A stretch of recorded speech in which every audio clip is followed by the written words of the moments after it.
Welcome to Shatter. Help me reach 5,000 subscribers. Support the video with a like and leave your thoughts in the comments. It's strange how a single sentence can flip your entire life upside down. For me, it happened in the middle of a Tuesday night, in our kitchen, with the smell of burnt coffee in the air. She looked me dead in the eyes and said, "You have two choices, share me, or watch me sleep with my boss." Her name's Vanessa. We'd been married for 6 years. She'd always been ambitious, driven, sharp, obsessed with power in a way I used to find magnetic. But somewhere between the promotions, the office parties, and the endless business trips, that drive turned into something darker.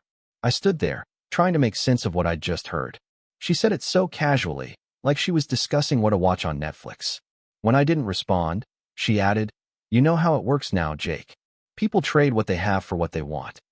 That's when I knew something in her had snapped, or maybe it had been gone for a long time, and I was just too blind to notice. I didn't yell. I didn't throw anything. I just looked at her, took a slow breath, and said, "You forgot a third option."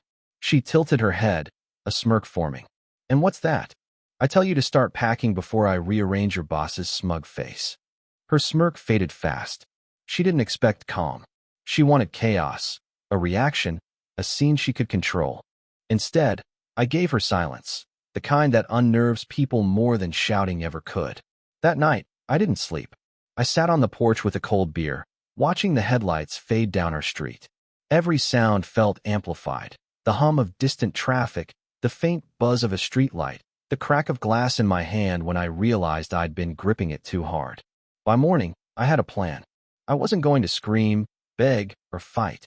I was going to move like a shadow, quiet, deliberate, surgical.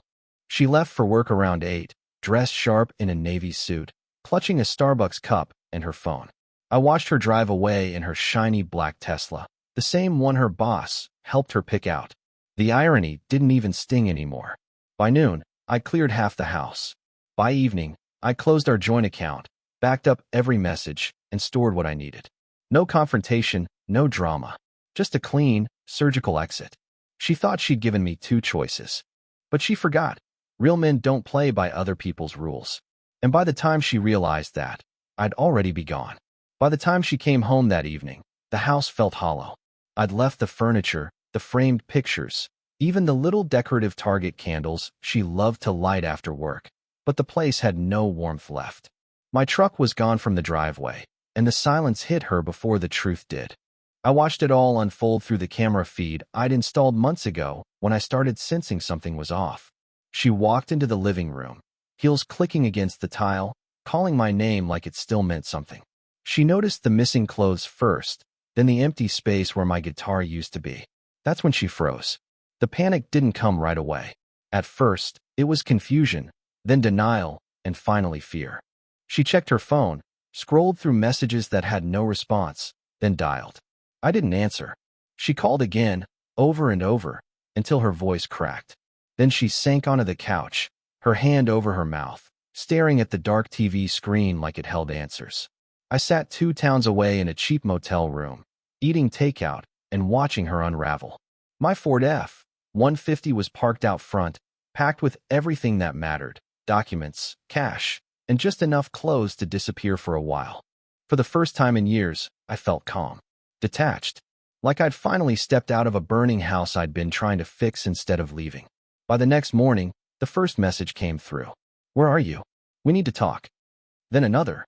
"Don't do anything stupid." Then, finally, I didn't mean it. But she did. Every word. She just never thought I'd walk away from her control. While she was at work, I checked her accounts. It didn't take long to find what I already suspected, messages to her boss, Greg. The tone was casual at first, then more personal. Late-night texts, photos, jokes, the kind of familiarity that only grows when people cross lines and pretend they haven't. Still, I didn't react. I just read everything, saved everything, and waited. That night, she called again. This time, she was crying. She said, "I just wanted to feel powerful. I didn't think you'd actually leave." But power isn't something you take. It's something people hand you until you abuse it. I didn't answer her call. I didn't need to. Because by staying silent, I was finally in control. And for the first time, She was the one left guessing what would happen next. By the fourth day, her calls had stopped. That's when I knew she was starting to plot instead of plead. Vanessa never stayed still when things slipped out of her control. She was a strategist, a manipulator wrapped in charm. The kind of woman who could make betrayal sound like self-discovery. I wasn't angry anymore, just curious. What would she do when her favorite game stopped working? I rented a small apartment on the edge of town, nothing fancy. A couch, a coffee maker, a view of the highway. I kept my Ford F-150 parked in the back where no one could see it from the street. I went to the gym, bought groceries at Walmart, lived like a man no one remembered. Every part of my day was simple, deliberate. Silence had become a weapon, and I wielded it with precision. On the fifth night, I finally got what I was waiting for, a message from an unknown number. "We should talk, man to man," it said. No name, but I didn't need one. Greg, her boss. I didn't reply right away. I wanted to see how far he'd go. The next text came an hour later. "You've made things complicated for her. Just move on." That line told me everything. He thought I was the problem, that she was the victim. So I dug deeper. I still had access to the shared drive from Vanessa's work laptop. A few clicks later, I found something he didn't want anyone to see. Expense reports, falsified signatures, and wire transfers to a private account under his wife's name. I took screenshots, timestamped them, and saved them to a cloud folder. I wasn't planning to destroy him yet. I was going to wait until his own arrogance did the job. The next morning, Vanessa texted for the first time in days. "He told me you're trying to ruin his life. Please don't do this." I didn't answer. I just smiled. For years, she'd made me feel small, predictable, harmless. But now, she didn't know where I was, what I knew, or what I'd do next. That uncertainty was finally hers to carry. That night, I watched from a distance as Greg's name started trending on a local business forum. Someone had leaked the documents. Not me. Someone else inside the company must have found out. By the time the headlines hit the next morning, he was suspended. And Vanessa? She was suddenly the woman everyone looked at differently. Guilty by association, left out in the open. The silence she'd built for me was now hers. When the news about Greg broke, I expected chaos, and that's exactly what I got. His name was everywhere, company emails, news alerts, even Facebook threads full of speculation. Words like fraud, investigation, and suspension floated around like smoke. But what interested me most wasn't his downfall. It was hers. Vanessa. She tried to pretend she was uninvolved, but the people in her office weren't stupid. They'd seen them together. Late meetings, long lunches, the kind of familiarity that doesn't need words. Within a week, she'd gone from the boss's favorite to the office ghost. Her calls were ignored, her emails unanswered. The woman who used to walk in wearing confidence like armor now avoided eye contact, clutching her Starbucks like it was the only thing keeping her upright. I didn't need to watch her cameras anymore. I could read it all in her silence. 3 nights after the story broke, she showed up at my apartment. I don't know how she found me, but she did. I heard the knock around midnight, soft at first, then desperate. I opened the door just enough to see her face. No makeup, eyes swollen, hair messy. Nothing like the woman who once told me she deserved more. She said, "I didn't know it would end like this." I didn't answer. I just let the quiet fill the space between us. She tried again. "They think I knew. They're investigating me too. I could lose everything." I almost felt sorry for her. Almost. But then I remembered every time she'd looked at me like I was disposable, like stability was something she could trade for attention. She stepped closer and said, "Please, Jake. I need help." I leaned against the doorframe, calm, steady. "You had 2 choices," I said. "You made a third one all by yourself." For a moment, she looked like she might collapse. Then she whispered, "You really hate me." "No," I said. "If I did, I'd still care." That hit her harder than any insult could have. She left without another word. The sound of her car fading down the street felt final. I went back inside, sat down, and stared at the dark screen of my phone. The temptation to call her back lasted about 5 seconds. Then I turned the phone off. Because the truth was, I wasn't running anymore. I was finally watching her drown in the silence she'd once used to control me. And for the first time in years, I didn't feel like a victim. I felt like gravity, calm, patient, inevitable. A week passed after she came to my door. I thought that was the end of it. but endings have a way of looping back when you least expect them. One morning, while I was grabbing my usual Dunkin' coffee, I saw her face on my phone screen again, this time through a news alert. Company whistleblower revealed to be involved with suspended executive. Her name was in the subheading, Vanessa Brooks. She'd become the face of a scandal she helped create. And just like that, the world she worshipped, image, influence, status, collapsed under its own weight. I didn't smile. I didn't feel victorious. I just sat there in the corner of that coffee shop, sipping my drink, and thought about how quietly karma moves when you stop chasing it. By noon, she texted again. They fired me. Everyone knows. Then a few minutes later, I lost everything. I didn't reply. I was done being her audience. That evening, I went for a drive in my Ford F-150, the same truck she once said was too blue-collar for her taste. I passed by the office where she used to work, now surrounded by reporters and flashing lights. Her car was parked at the edge of the lot, but she wasn't inside. I saw her sitting on the curb, arms wrapped around her knees, staring into nothing. It was strange, seeing her like that. The woman who once called herself unstoppable now looked like she was learning what it meant to stop. Part of me wanted to walk over, ask her if she was okay. But that part of me had been buried months ago, somewhere between her first lie and my last silence.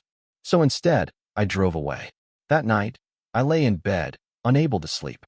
Not out of guilt, just a strange kind of heaviness. I thought about all the versions of myself I'd been for her. The loyal one, the patient one, the forgiving one. And how each version died quietly, without recognition. But something else was growing in their place. A colder version of me. Sharper. Unbothered. The kind of man who doesn't seek closure. He becomes it. When I finally fell asleep, I dreamed of her voice saying that same line again. You have two choices. Only this time, I was the one giving the options. And in that dream, she stayed silent, because she already knew. She'd finally learned what choice really looks like when you run out of people to manipulate.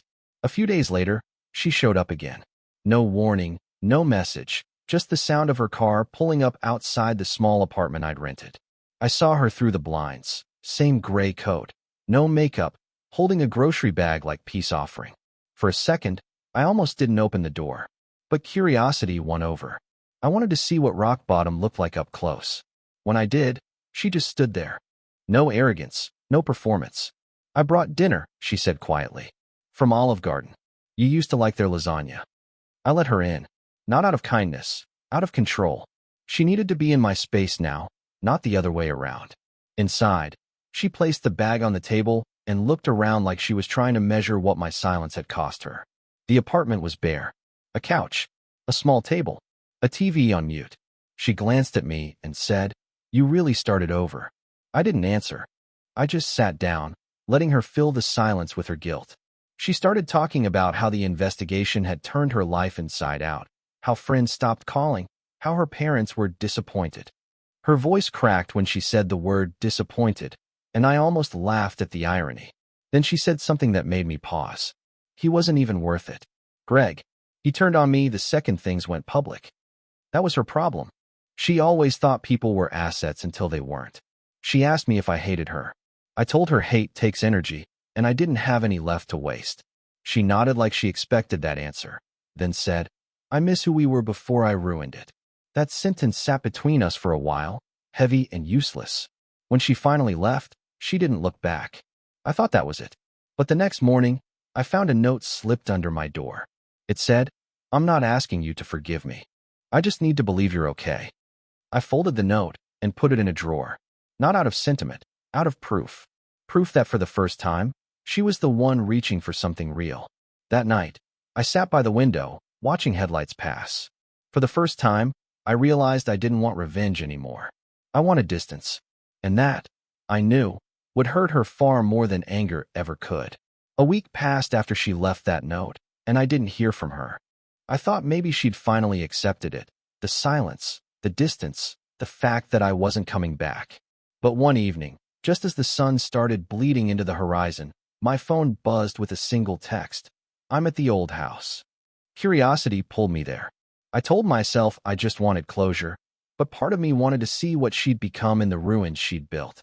When I arrived, her car was parked in the driveway, headlights off, porch light flickering. The house looked smaller than I remembered, stripped of its warmth. I found her sitting on the front steps, knees drawn to her chest, wearing one of my old sweatshirts.